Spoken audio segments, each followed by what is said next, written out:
শত্রুকে বস লাগাইছে কে? শয়তান। সে পিছন দিয়ে পালিয়ে চলে গেছে, আমাদের মধ্যে লাগাইছে।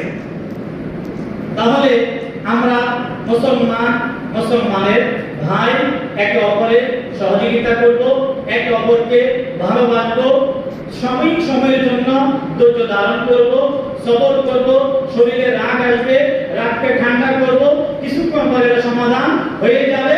কিন্তু এর কারণে আমরা কেউ কারোর প্রতি হিংসা বিদ্বেষ করব না, এর কারণে একে অপরকে গালিগালাজ করব না, এর কারণে একে অপরকে উত্তেজিত করব না।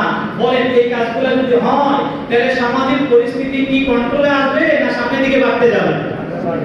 যদি বাড়তে যায় তাহলে শয়তান কি নারাজ হবে না খুশি হবে?